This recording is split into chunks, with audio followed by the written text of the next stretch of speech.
نصلي ونسلم على سيدنا مولانا محمد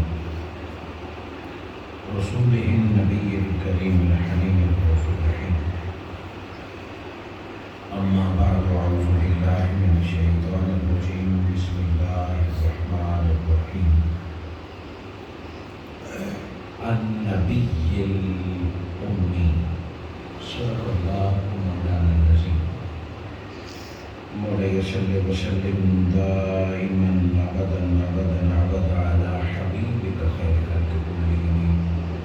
اللهم صل على سيدنا محمد وعلى آله وأصحابه وبناته وعشاقه أجمعين. صبح شکر اس پیدا کرنے والی ذات کا جس کی عنایت کردہ توفیق و فضل و کرم سے میں اور محترم جناب الحاج عبدالمجید صاحب خلیفہ مجاز آستان عالیہ علیہ شریف کی اہلیہ محترمہ اور برادرم حاجی میاں زبیر احمد رضا صاحب، حافظ محمد عمران ضیاء صاحب، ڈاکٹر غلام مصطفیٰ عابد صاحب کی والدہ محترمہ کی سال ثواب بخشش کی دعا اور بلندی درجات کی التجا کے لیے دور نزدیک سے جمع ہے. اللہ رب العزت میرا اور آپ کا آنا قرآن مجید فرقان حمید کی تلاوت واعظ و نصیحت کی اس مجلس میں شریک ہونا اللہ قبول فرمائے اور ان اعمال صالحہ کی طفیل اور اہل خانہ کے صدقہ و خیرات اور دعاؤں کے طفیل اللہ مرحومہ کو بغیر حساب کتاب کے اعلیٰ مقام عطا فرمائے. یقیناً یہ ایک ایسا نقصان ہے کہ جس کا مداوع لفظوں سے نہیں ہو سکتا. لفظ فقط تسلی کے لیے ہوتے ہیں، تعزیت کے لیے ہوتے ہیں، یا لفظ اللہ کی حضور دعا کی صورت میں ہوتے ہیں. سو تعزیت بھی مسلمان کا حق ہے اور تسلی بھی بھائیوں کی ذمہ داری ہے. تسلی بھی سنت مصطفیٰ ہے اور تعزیت بھی سنت مصطفیٰ ہے اور مرنے والوں کے لیے روز دعا کرنا بھی سنت مصطفیٰ ہے. سو یہ کبھی کل کے نام پر، کبھی 10ویں کے نام پر، کبھی جمعرات کے نام پر، کبھی 40ویں کے نام پر. اسلام عدد کا پابند نہیں ہے. اسلام عقیدے کو دیکھتا ہے کہ چاہے کل کے نام پہ کرو یا 5ویں کے نام پہ کرو، 10ویں کے نام پہ کرو یا 40ویں کے نام پہ کرو یا 80 کے نام پہ کرو. مقصد یہ ہونا چاہیے کہ فوت ہونے والے تک تمہاری دعا پہنچے اور زندہ لوگوں کو تمہاری دلی عقیدت، تسلی اور تعزیت پہنچائے. تو آج ہمارا بھی یہی مقصد ہے کہ خالق کائنات میرا اور آپ کا جمع ہونا، قرآن مجید کی تلاوت کرنا اور دعائیں مانگنا اللہ قبول فرمائے اور ہماری مرحومہ والدہ محترمہ ڈاکٹر صاحب کی، حافظ صاحب کی، حاجی صاحب کی والدہ کو اللہ حضور صلی اللہ علیہ وآلہ وسلم کی ماں حضرت آمنہ کے صدقے جنتوں میں اعلیٰ مقام عطا فرمائے. اس مختصر سے وقت کے لیے میں نے قرآن کے 2 لفظ تلاوت کیے جو اسی ترتیب کے ساتھ قرآن میں 2 بار آئے. النبی، ساتھ فوراً جو ہے الامی، اور ایک مقام پر نبی سے پہلے الذین یتبعون الرسول، یعنی الرسول، النبی اور الامی، یہ 3 لفظ اکٹھے آئے. وقت کی قلت کے باعث اس کا ایک ہی پہلو آپ کے سامنے رکھنا چاہتا ہوں.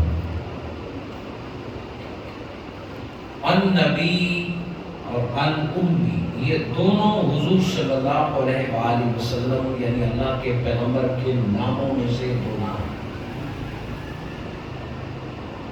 قرآن کا کبھی مطالعہ کرے تو قرآن کے آخر میں حضور صلی اللہ علیہ وآلہ وسلم کے سارے نام اکٹھے آپ کو نظر آئیں گے. جیسے اللہ کے 99 نام ہیں، اسی طرح حضور صلی اللہ علیہ وآلہ وسلم کی اسماء کو بھی قرآن اور حدیث سے اکٹھا کر کے یکجا ذکر کیا.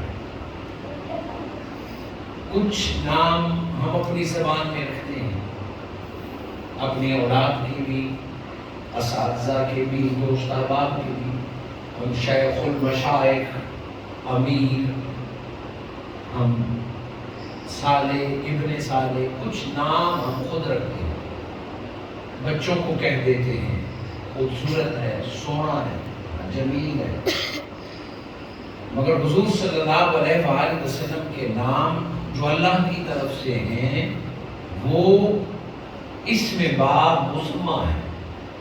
اسم باب مسمى ان ناموں کو کہتے ہیں کہ جو حقیقتاً موجود ہو. جیسے کالے بندے کا نام جمیل، بدصورت شخص کا نام جمیل، اور کم پڑھے لکھے شخص کا نام عالم رکھ دیں، فاضل رکھ دیں. مگر وہ ایک دن بھی سکول نہ گیا ہو، ماں باپ نے اس کا نام عالم رکھ دیا، فاضل رکھ دیا. سو نام اور ہے اور کام اور ہے. اس میں ما مسمى اس کو کہتے ہیں جو حقیقتاً اندر صفت موجود ہو اور پھر نام بھی وہی. میں نے جو 2 نام تلاوت کرنے کا اعزاز حاصل کیا، پہلے تو یہ یقین ہونا چاہیے کہ حضور صلی اللہ علیہ وآلہ وسلم کے جتنے نام قرآن یا حدیث یا صحابہ کرام نے اپنے لبوں سے بولے ہیں، نہ مبالغہ تھا نہ وہ افسانہ ہے. نبی کو جس نام سے بھی قرآن نے پکارا یا صحابہ نے پکارا، میرے آقا اس سے بھی بڑھ کر کمال رکھنے والے ہیں. جتنے بھی اسماء مصطفیٰ ہیں وہ فقط لفظوں تک نہیں ہیں، وہ ذات مصطفیٰ میں موجود ہیں. اللہ کریم ہے، تو اس رب نے مصطفیٰ کا نام بھی کریم رکھا. اب ہم یہ نہیں سکتے کہ اللہ کریم ہے اس لیے بندہ کریم نہیں ہو سکتا. اللہ خود رحیم ہے اور خود نبی کو رحیم کہہ کے بلایا. تو اب تقاضۂ ایمان یہ ہے کہ مخلوق میں شان رحیمی مصطفیٰ میں اتم اور کامل مانی جائے. اللہ رب العزت اول ہے، حضور کے ناموں میں سے بھی اول ہے. اللہ آخر ہے، میرے آقا کے ناموں میں بھی حضور نے فرمایا انا اول، انا آخر، انا ظاہر، انا باطن. وہ سورہ الحدید کی آیت نمبر 30 میں خالق کائنات نے فرمایا کہ تمہارا رب اول ہے، آخر ہے، ظاہر ہے، علیم ہے. اور اسی طرح تمہارا نبی پھر اول ہے، آخر ہے، ظاہر ہے. اللہ مالک اور خالق ہونے میں اول ہے. مخلوق میں کوئی اگر سب سے اول ہے تو مصطفیٰ کی ذات ہے. سو ساری اس تمہید کا مقصد یہ تھا کہ جو بھی اسم قرآن یا حدیث سے تلاوت کیا جائے اس کے بارے میں پہلے ایمان یہی ہونا چاہیے کہ مجھے سمجھ آئے یا نہ آئے یہ نبی کی ذات میں 100% موجود ہے. سو آج کی اس مختصر سی محفل کے لیے جو 2 لفظ یا 2 اسم قرآن سے تلاوت کیے، ایک ہے النبی اور ایک ہے الامی. نبی کے لفظ سے آپ واقف ہیں، نبی کی جمع انبیاء ہے اور 1.25 لاکھ نے 1.25 لاکھ اللہ رب العزت نے 1.25 لاکھ نبی بھیجے. اور حضور صلی اللہ علیہ وآلہ وسلم صرف نبی نہیں، النبی ہے. عربی میں جب اسم پر الف لام داخل ہو جائے تو وہ باقیوں سے جدا اور ممتاز ہو جاتا ہے. وہ سم اور اسپیشل کے لیے الف لام لگایا جاتا ہے.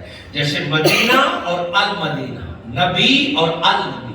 جب کہیں نبی کی بات ہوگی تو 1.25 لاکھ میں سے کوئی نبی علیہ السلام مراد ہو سکتا ہے. اس کے سیاق اور اس کے سباق کو دے کر پھر اس کی تشریح کی جاتی ہے. ہم کہیں کہ نبی کوہ طور پہ جا کے بولے تو اس نبی سے مراد موسیٰ علیہ السلام ہو گئے. نبی نے اپنے بیٹے کو ذبح کرنے کے لیے چھری اٹھائی. نام نہیں ہے، مگر فعل کو دیکھ کر نبی سے مراد ابراہیم علیہ السلام ہے۔ نبی نے چھری کے نیچے اپنی گردن بچھا دی، نام نہیں ہے، مگر نبی سے مراد اسماعیل علیہ السلام ہے۔ صرف نبی ہوگا تو کوئی نبی ہو سکتا ہے، مگر جب ہوگا ان نبیو تو اس سے مراد 1.25 پیغمبر نہیں، 1.25 میں سے ایک خاص پیغمبر محمد مصطفیٰ کی ذات ہے۔ اور جب بھی الف لام داخل ہوگا قرآن میں نظر آئے گا تو اس سے مراد حضور کی ذات ہے۔ النبی، اللہ نے 1.25 پیغمبروں کو نبی کہہ دی۔ نبی نکلا ہے نبأ سے، نبأ کہتے ہیں خبر کو، نبی اس ذات کو کہتے ہیں جو خبریں دینے والا ہو۔ خبریں کیا ہوتی ہیں؟ نیوز کیا ہے؟ خبر یہ نہیں ہے کہ جو مجھے پتا ہو آپ مجھے وہ بتائیں۔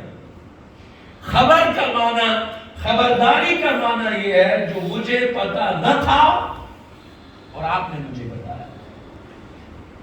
جیسے کبرا خلیفہ صاحب کی زوجہ دنیا سے رخصت ہوئی، میرے علم میں نہیں تھا، محترم جناب میاں محمد اصغر ججوا صاحب اور حافظ شفیق صاحب نے مہربانی کی اور مجھے بتایا۔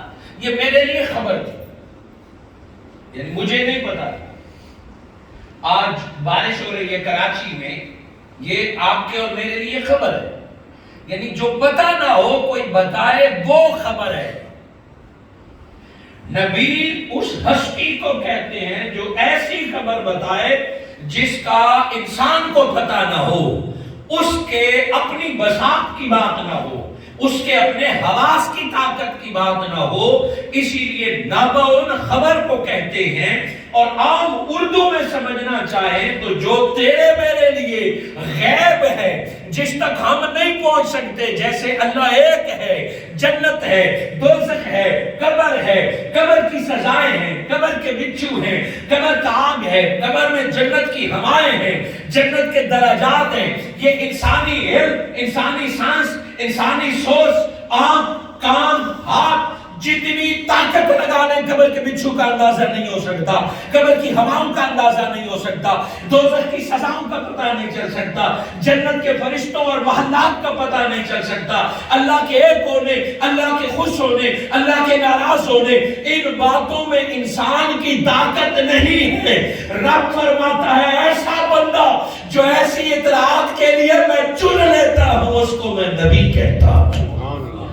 نبی کہتے اسی کو ہیں جو اس دیش کی خبریں دے جہاں انسان کی پہنچ نہیں ہے۔ النبی کہتے اس کو ہیں جو غیب کی خبریں بتائے، جو انسانی دنیا سے تعلق نہ رکھتی ہوں، انسانی وسعت سے تعلق نہ رکھنے والی ہوں، وہ بتائیں، وہ النبیو ہے۔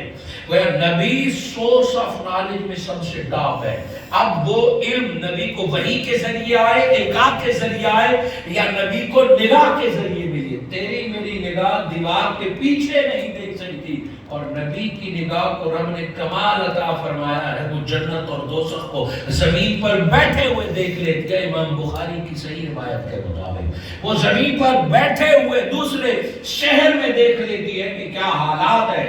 یہ نبی کی آنکھ کو اللہ نے طاقت عطا فرمائی۔ جیسے آج تیری سائنس نے کیمرے بنا کے تجھے دوسرے ملک کو لائیو دکھانے دیکھنے کے قابل بنا دیا، اس رب نے نبی کی آنکھ کے کیمرے کو یہ طاقت 14 صدیاں پہلے عطا فرمائی تھی، کیونکہ انسان کی رہنمائی کرنی تھی۔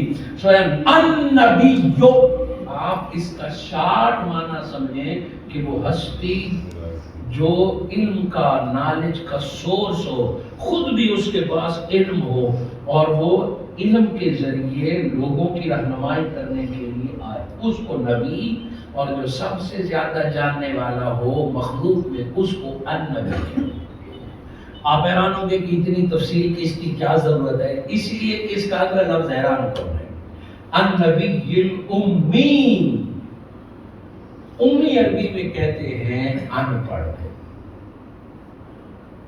عربی میں امی اس شخص کو کہتے ہیں جسے پڑھنا لکھنا نہ آتا ہو، جو اسکول کالج نہ گیا ہو۔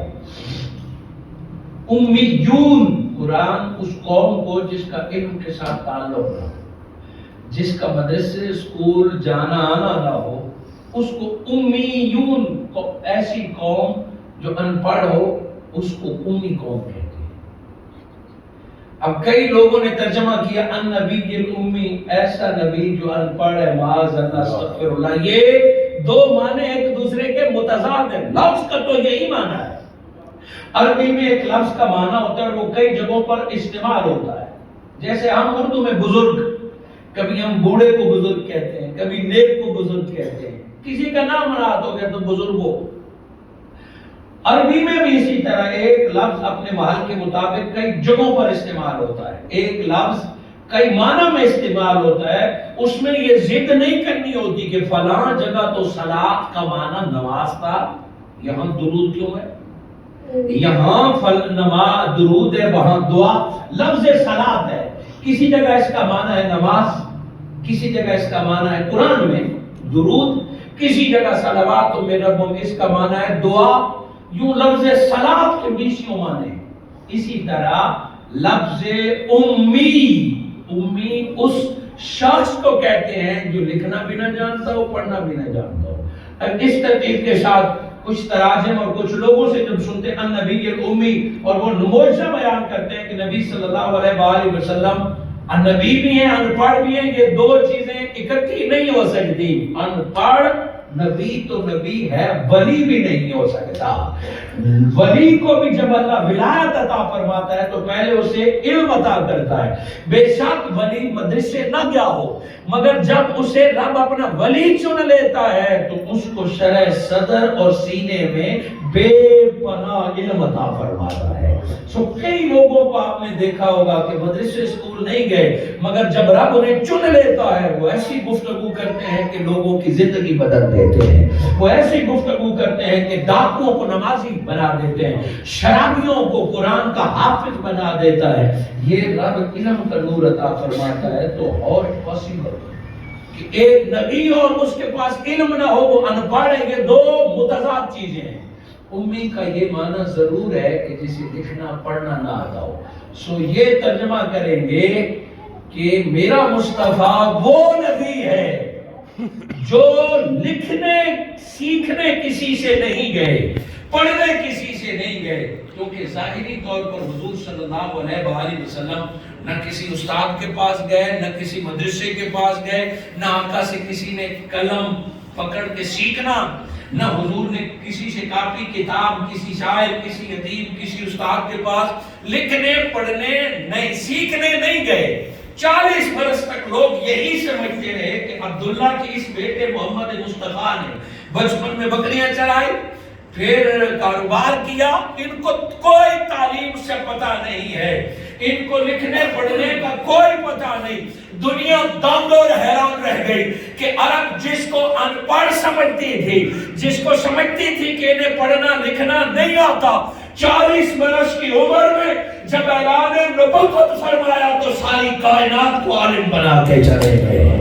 عرب کے بدھوں کو امام بنا کے چلے گئے ہیں، عرب کے قریش کو شہابی بنا کے چلے گئے ہیں، اور لفظ لفظ میں علم کے سمندر بکھیر کے چلے گئے ہیں۔ 6 لاکھ حدیث مبارکہ دے گئے، رب کا قرآن دے گئے، اور ایسا اوتھینٹک نالج دے گئے کہ آج 14 صدیاں بعد بھی اس کو کوئی رد نہیں کر سکتا۔ وجہ یہی تھی کہ اگر حضور صلی اللہ علیہ وآلہ وسلم کسی سے لکھنے پڑھنے جاتے، میں بیٹھا ہوں ممبر پر تقریر کر رہا ہوں، آپ کہیں ہمیں پتہ ہے تو کتنا ہے، تو میرا قرآن سے سیکھ کے آیا ہے، تجھے طاہر القادری نے سکھایا، تجھے فلاں استاد نے سکھایا، فلاں نے تجھے، میرے ساتھ میرے استاد کا نام آئے گا۔ اور عرب سوسائٹی میں نبوت اور رسالت کا دعویٰ کرنا، یہودیوں اور عیسائیوں کی موجودگی میں اسلام کا اعلان کرنا، اور تنہا ایک بہت بڑی جنگ تھی، ایک بہت بڑا محاذ تھا۔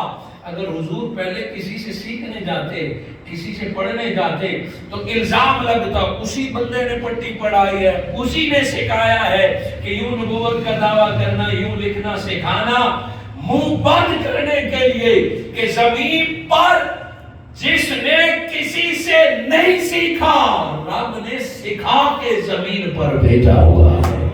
الرحمن علم القرآن، تمہارے سامنے وہ امی ہیں مگر سب کچھ جانتے ہیں، لکھنا بھی جانتے ہیں، پڑھنا بھی جانتے ہیں۔ اور اللہ نے زمین پر علم کی جتنی ضرورت تھی، الم نشرح لک صدرک، آقا کے سینے کو انشراح عطا فرما کے زمین پر جتنا علم چاہیے تھا رب نے سارا سینہ مصطفیٰ میں رکھ دیا.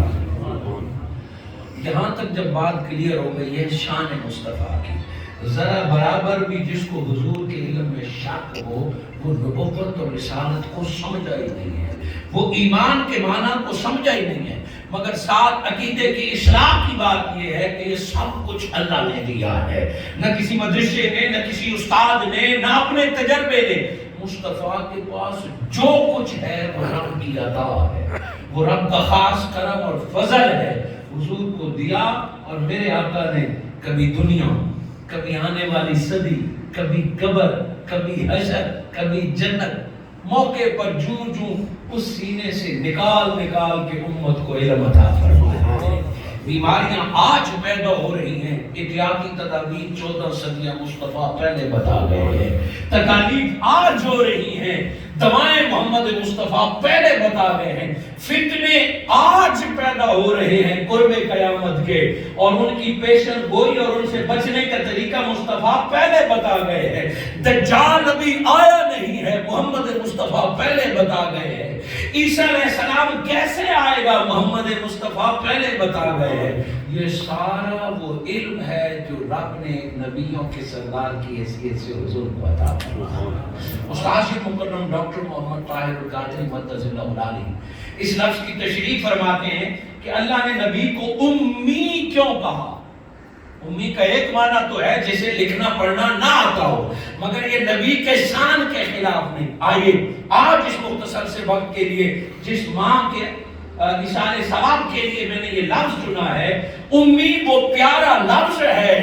اب ماں اور ماں وہ پیارا لفظ ہے جو رب نے ذات مصطفیٰ کے لیے چنا ہے. آج تو آپ اور میں ایک مؤنث سے ایک عورت کے لیے ماں امی کا لفظ عربی میں استعمال کرتے ہیں تو ایک عورت کے لیے کرتے ہیں.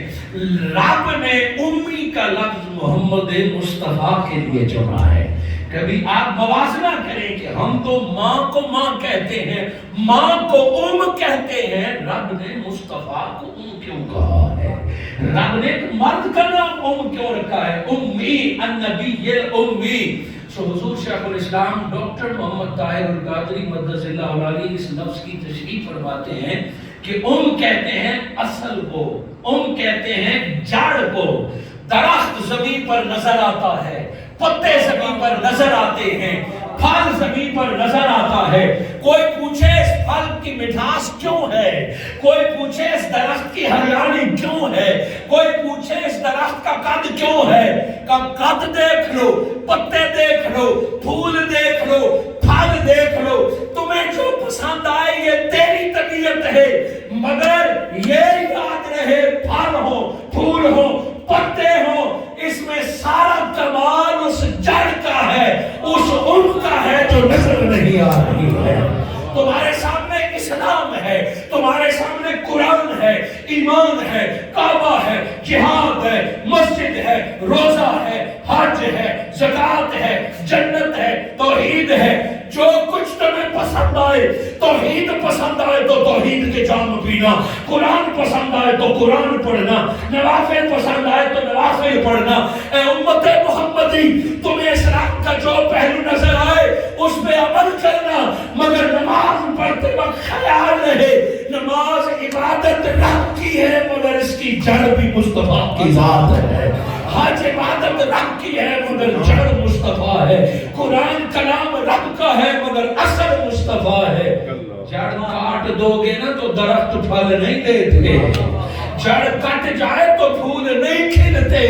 تم پانی بھی ڈالتے رہو، تم کھاد بھی ڈالتے رہو، جس درخت کی جڑ کو کاٹ دیا جائے وہاں پھل نہیں لگتے. اگلے سال آم کے درخت کا جسم کھڑا ہے مگر تم نے جڑ کاٹ دیا، اب آم نہیں لگنے. کیوں؟ یہ آم، یہ ذائقے، یہ پھل، سارا کمال اس جڑ کا ہوتا تھا جو آنکھوں سے نظر نہیں آتا تھا. اسلام ایک درخت کا نام ہے اور اس کی جڑ جڑ محمد مصطفیٰ کی ذات ہے۔ اعمال رب کو راضی کرنے کے لیے ہیں اور عملوں کی بنیاد نیت ہے، اور نیتوں کی اصلاح محمد مصطفیٰ کے ذات کی وجہ سے ہے۔ خالق کائنات نے خود مکہ کو ام القریٰ کہا۔ زمین جب ساری پانی میں ڈوبی ہوئی تھی اور سب سے پہلے جو بستی رب نے آباد کی وہ مکہ ہے، اسی لیے مکہ کو ام القریٰ، نبی امی ہیں اور مکہ ام القریٰ ہے۔ رب نے نبی اور مکہ کے بعد جب کسی کو مقام دینا چاہا تو عورت کو ماں قرار دے دیا ہے۔ کا باپ بھی ہے، جوان بیٹے بھی ہیں، بیٹیاں بھی ہیں، گھر میں ہیں۔ جس طرح جڑ نظر نہیں آتی، ایسے گھر میں ایک ہستی ہوتی ہے۔ لوگ بیٹوں کے قد کاٹ کو دیکھتے ہیں، لوگ گاڑیوں کو دیکھتے ہیں، مکانات کو دیکھتے ہیں، خاندان کو دیکھتے ہیں، مگر ہمیشہ اچھی تربیت اولاد کے پیچھے اور گھر کی خوشحالی کے پیچھے ایک جڑ ہوتی ہے جس کو رب نے ماں قرار دیا ہے۔ جس طرح پورے دین اور اسلام میں محمد مصطفیٰ کا مقام ہے، خاندان میں اسی طرح ماں کا مقام ہے۔ اسی لیے تو میرے آقا نے فرمایا تمہاری ماں کا حق ہے، تمہاری ماں کا حق ہے۔ درخت کے اوپر چھڑکاؤ کرنے کی بجائے اس کے جڑ کو پانی پہنچانا پڑتا ہے، اس کی زمین کو نرم کرنا پڑتا ہے کہ جتنی جڑ خوشحال ہوگی خاندان کا پورا درخت اتنا ہرا بھرا ہوگا۔ اماں حوا، ہم اماں ہوا کو اماں ہوا کیوں کہتے ہیں؟ کہ وہ ساری انسانیت کی جڑ ہے۔ رب نے آدم علیہ السلام کو پیدا کیا، پھر اماں حوا کو پیدا کیا، اور اس سے آپ میں اور ساری کائنات پیدا ہوئے۔ یہ لفظ ماں ایک ایسا میٹھا لفظ ہے، ایک ایسا قابل قدر لفظ ہے کہ رب نے نبیوں کے سردار کے لیے بھی یہی چنا ہے۔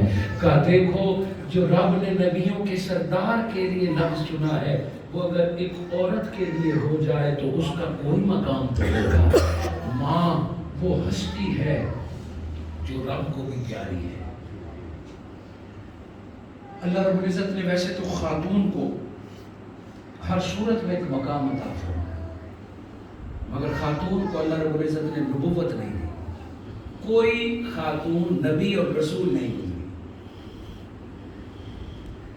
آدم علیہ السلام سے لے کے عیسیٰ علیہ السلام تک اور حضور کی ذات تک کوئی خاتون نبی نہیں ہوئی۔ حضور شیخ الاسلام ڈاکٹر محمد طاہر القادری مقدس العلی فرماتے ہیں کہ بے شک اس کی ہزار حکمتیں، بڑے بڑے ائمہ نے اس پر بحث فرمائی کہ عورت کو نبوت کیوں نہیں دی گئی، کیونکہ نبی کے ذمہ ہوتا ہے پورا معاشرہ، پورا خاندان، پوری دنیا، اور ایک عورت اگر نبوت لے تو اسے بازار بھی جانا ہے، کافر سے بھی بات کرنی ہے، یہودی کی بھی بات بھی، معاذ اللہ گالیاں بھی سننی ہے، نبی کو پتھر بھی کھانے ہیں، قید و بند بھی برداشت کرنا ہے۔ تو رب نے عورت کو اس کام کے لیے نہیں چنا، نبوت کی ذمہ داری مرد کو عطا فرمائی کہ عورت اب گلیوں میں جائے، عورت اب پتھر کھائے، عورت اب گلیاں کھائے۔ نبوت نہیں دی مگر عورت کی حفاظت خود خالق کائنات نے فرمائی ہے۔ حضور شیخ الاسلام فرماتے ہیں کہ کوئی عورت نبی نہیں تھی، مگر اے مردو یہ سوچو کہ کوئی نبی بغیر عورت کے دنیا میں نہیں آیا۔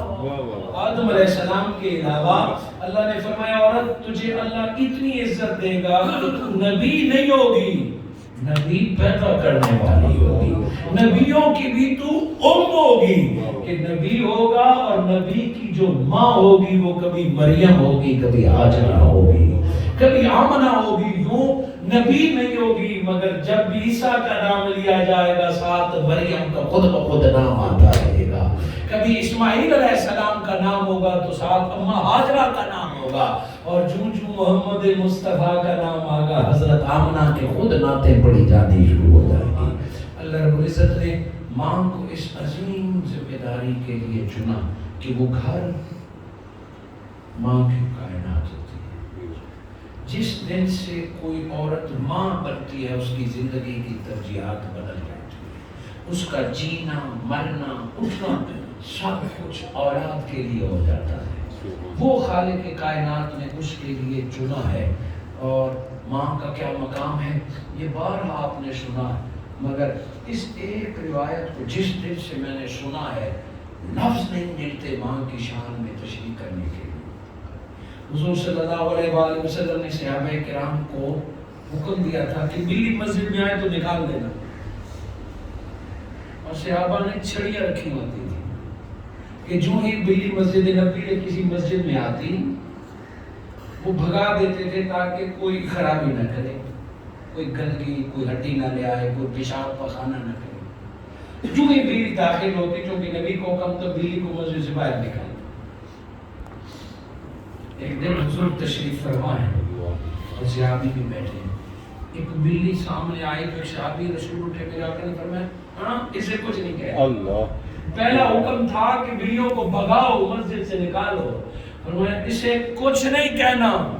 حکم بدل گیا ہے، کیا ہے؟ آقا نے فرمایا یہ ماں بن گئی ہے، اب اسے کچھ مت کہنا، اس نے بچے دیے، اب اسے کچھ مت کہنا۔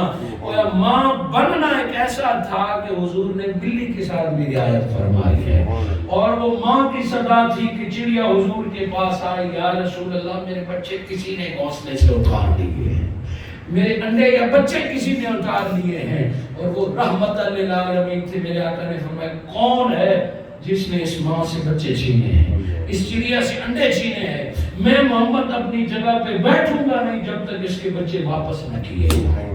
اور وہ بھی ماں تھی کہ میرے آقا گزرے، ایک ہرن باندھی ہوئی تھی، شکاری نے ہرن کو شکار کیا اور باندھ کے رکھا ہوا تھا۔ میرے آقا گزرے تو اس ہرن نے فرمایا یا رسول اللہ ایک درخواست ہے، چونکہ حضور ہر شے کی بولی جانتے تھے، صحابہ سمجھے کہ ہرن اپنی آواز میں ویسے شور کر رہا ہے۔ آقا رکے اور پوچھا کیا ہے؟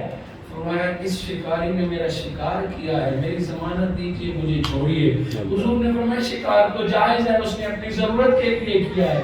فرمایا یا رسول اللہ جب اس نے مجھے شکار کیا تھا تو میرے بچے بھوکے تھے، میں بچوں کو دودھ نہ پلا سکی، میرے تھن دودھ سے بھرے ہوئے ہیں، بس ایک بار مجھے چھوڑ دے، میں بچوں کو دودھ پلاؤں، پھر میں قربانی دے دوں گی۔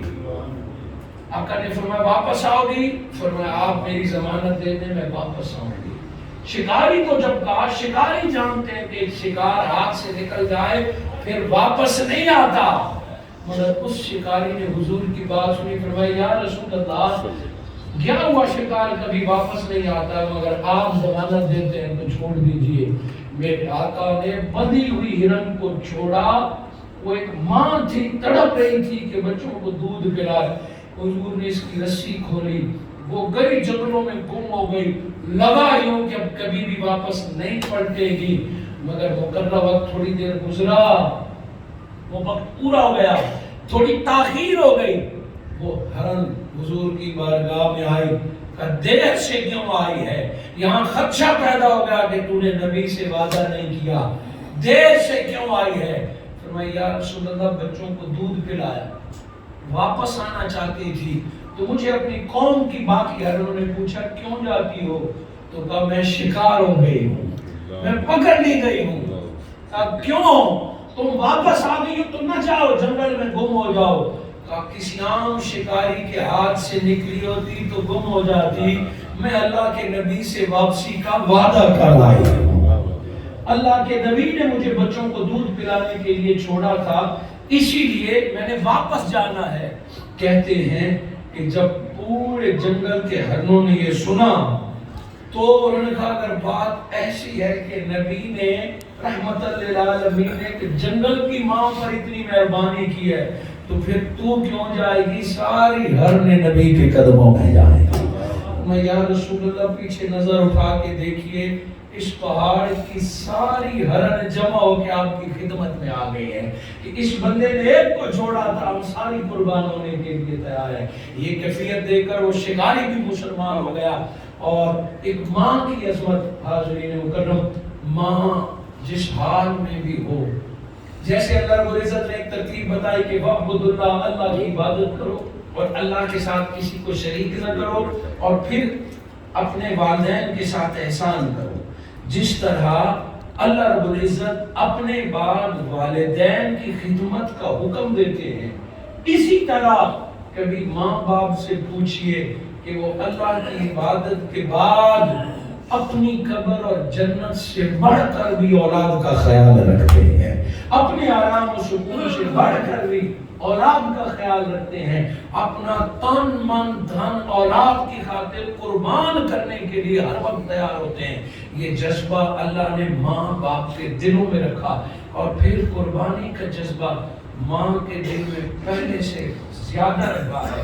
یہی وجہ تھی کہ حضور صلی اللہ علیہ وآلہ وسلم نے ماں کی جب شان بیان فرمائے جو عورت ماں بنتے وقت فوت ہو، یعنی جب اس کا بچہ یا بچی پیدا ہو رہے ہوں اس وقت فوت ہو جائے، تو میرے آقا نے فرمایا زچگی کی دوران فوت ہونے والی عورت کو اللہ شہادت کا مقام عطا فرماتا ہے۔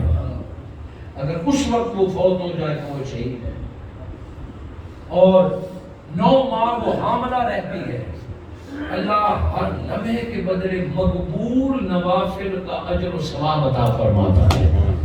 اور جب وہ بچوں کو دودھ پلاتی ہے، اللہ کی مخلوق کو پالنے کے لیے راتوں کو جاگتی ہے، تو اللہ ہر رات شب بیداری کا ثواب عطا فرماتا ہے، اور دودھ پلانے کے بدلے اس کے گناہ معاف ہوتے ہیں، دودھ پلانے کے بدلے اللہ اسے اجر و ثواب عطا فرماتا ہے، اور یوں ماں کا مقام بڑھتا ہے۔ اور ماں کا جذبہ کبھی اپنی اولاد سے کم نہیں ہوتا۔ وہ میں نے جانوروں کی ماں کی بات بتائی، آئیے کائنات کی 2 عظیم ماؤں کا تذکرہ آپ کے سامنے رکھتا ہوں۔ ام المومنین جو وفا شعار بیوی تھی حضور کی، خدیجہ الکبریٰ، میرے آقا صلی اللہ علیہ وآلہ وسلم کے لیے رب نے جس زوجہ کو چنا وہ خدیجہ الکبریٰ ہے، اور مرد کی زندگی کو کامل، بلکہ حدیث مبارکہ ہے کہ بندے کا ایمان کامل اس کی نکاح اور زوجہ سے ہوتا ہے، اس کی نکاح سے اس کا ایمان کامل ہو جاتا ہے۔ خالق کائنات نے ایسا اس رشتے میں اجر رکھا ہے، ثواب رکھا ہے۔ اور اس عظیم عورت کے بارے میں آپ کا کیا خیال ہوگا جس کا انتخاب اللہ نے ذات مصطفیٰ کے لیے کر دیا؟ خدیجہ الکبریٰ کا انتخاب کیا، وفا شعار بیوی نے اپنی ساری دولت، اور ساری دولت سے مراد اب چند ہزار درہم نہ لے، خدیجہ الکبریٰ مکہ کی رئیس ترین عورت تھی، 8 پرائیویٹ کمپنیوں کی مالک تھی، انٹرنیشنل بزنس کمپنی تھی آپ کی، اور حضرت خدیجہ کا مال مکہ سے شام اور ایران جایا کرتا تھا، سینکڑوں مرد آپ کی کمپنی میں ملازم تھے، اور آپ ایک انٹرنیشنل کمپنی کی مالک تھی۔ ایسے میں حضور کی نکاح میں آئی، اور یہ رب کی مرضی کے بغیر نہیں ہوا۔ حضرت ابو طالب نے رشتہ طے کیا، نکاح ہوا، خطبہ پڑھا گیا، حضرت خدیجہ الکبریٰ سب کاروبار سارا کچھ چھوڑ کر اور اپنی ساری دولت چند ماہ چند مہینوں میں اسلام پر اور حضور پر قربان کر دی۔ اور وہ وقت آیا جس کے گھر میں کئی مرد اور کئی سینکڑوں مرد کھانا کھایا کرتے تھے، آج 3 دن سے حضور کے گھر میں بھوکے ہیں اور آگ نہیں جلی ہے۔ یعنی جو لوگوں کو کھلاتی تھی سب کچھ قربان کر کے اپنے شوہر کی رضا کے لیے آج وہ بھوکی ہیں۔ سیدہ خدیجہ الکبریٰ جب دنیا سے رخصت ہونے لگی، آخری سانسیں تھی، حضور صلی اللہ علیہ وآلہ وسلم اپنی وفا شعار بیوی کے پاس آئے، حضرت خدیجہ الکبریٰ رو پڑی، فرمایا یا رسول اللہ میری ایک آخری خواہش ہے کہ آپ پوری کریں۔ تو حضور نے فرمایا خدیجہ تجھ سے اللہ رسول راضی ہے، تو نے اپنا سب کچھ اپنے نبی پر قربان کر دیا، تجھ سے اللہ نبی راضی ہے، بول تو کیا چاہتی ہے؟ فرمایا یا رسول اللہ باقی جو 3 بیٹیاں میری تھیں میں نے ان کی رخصتی کی، ان کو خود ان کے شوہر کے گھر تک رخصت کیا، ان کی شادی کی تیاریاں کی، میری ایک بیٹی رہ گئی ہے اور وہ آپ کو بھی پیاری ہے، سیدہ طیبہ فاطمہ الزہرا، میری ایک لخت جگر رہ گئی ہے، میں اس دنیا سے گزر نہیں ہوں، مگر میرے دل پہ بوجھ ہے کہ میں فاطمہ کو خود رخصت نہیں کر سکتی، فاطمہ کو میں شادی نہیں کرا سکتی، بس یہ ایک بوجھ ہے میرے دل پر۔ حضور نے فرمایا خدیجہ تو جانتی ہے تیری بیٹی ہے فاطمہ 12 تک کھانے کا مسئلہ ہے. فرمایا یا رسول اللہ مجھ سے وعدہ کیجیے، حالانکہ جانتے تھے کہ نبی کی بیٹی ہے وہ اپنا فریضہ نبھائیں گے. یا رسول اللہ وعدہ کیجیے، میں ماں ہوں، وعدہ کیجیے. میرے آقا نے فرمایا خدیجہ تجھ سے نبی کا وعدہ ہے کہ وہ اپنی بیٹی فاطمہ کو فقط نبی رسول یا باپ بن کے نہیں بلکہ ماں بن کے میں فاطمہ کی شادی کروں گا، اور جو ڈیوٹی تو کرتی تھی وہ تیرا نبی تیرا شوہر کرے گا. کہتے ہیں حضرت فاطمہ نے جب حضرت خدیجہ نے جب نبی کی زبان سے سنا تو لبوں پر مسکراہٹ آ گئی. جب اپنی بیٹی کو مائیں وہ ہیں، دنیا سے رخصت کے وقت بھی انہیں اولاد کی فکر ہوتی ہے، بیٹیوں کی فکر ہوتی ہے. اور اس کے بعد اس ماں کا حال سنیے، سیدہ طیبہ فاطمہ الزہرا جو نبی صلی اللہ علیہ وآلہ وسلم کے بعد فقط 6 ماہ زندہ رہے. 25-26 سال این جوانی کی عمر میں دنیا سے رخصت ہو گئی، چونکہ انہوں نے کہہ دیا کہ میں یا رسول اللہ میں آپ کے بغیر دنیا میں نہیں رہنا چاہتا. فقط 6 ماہ زندہ رہی. جس دن دنیا سے رخصت ہونا تھا حضرت علی سے خدا کو فرمایا کہ آج قریب قریب رہنا، آج دور نہیں جانا. بیوی ہے شوہر کو کہا کیوں؟ آج آپ کا اور ہمارا وقت پورا ہے، میں اپنے بابا کے پاس جا رہی ہوں. اور حضرت علی سے خدا جانتے تھے یہ فقط بیوی نہیں ہے، جنت کی سردار ہے، جو منہ سے نکلتا ہے اب پورا فرماتا ہے. حضرت علی جانتے تھے کہ فاطمہ الزہرا نے آج کہا ہے نا کہ میں نے جانا ہے تو حضرت علی کو آج آنا پڑے گا، آج روح رخصت ہوگی. حضرت علی شیر خدا کو حضرت فاطمہ نے الرٹ کر دیا. حضرت علی بھی کہیں نہیں گئے ہوں گے، اور جس کی اتنی عظیم زوجہ رخصت ہو رہی ہو، بتائیے کہ اپنی کیفیت کیا ہوگی. حاضرین مکرم، جو وقت مقررہ ہمارا ہے اس میں چند منٹ رہ گئے. آپ کی پوری توجہ چاہوں گا. سیدہ طیبہ فاطمہ الزہرا وہ وفا شعر بھی ہیں جنہوں نے بیوی ہونے کا حق ادا کیا، مگر ساتھ اللہ کی عبادت کا بھی حق ادا کیا. حضرت علی بھی راضی تھے اور کوئی دن قرآن کی تلاوت کے بغیر نہیں گزرا، کوئی رات تہجد کی نماز اور صلاۃ اللیل کے بغیر گزری نہیں ہے. دن کا گھر کا کام بھی سارا کرنا، بچے بھی پالنا، اللہ کو بھی راضی رکھنا اور علی کو بھی راضی رکھنا. حضرت علی بھی راضی تھے، بچے بھی راضی تھے.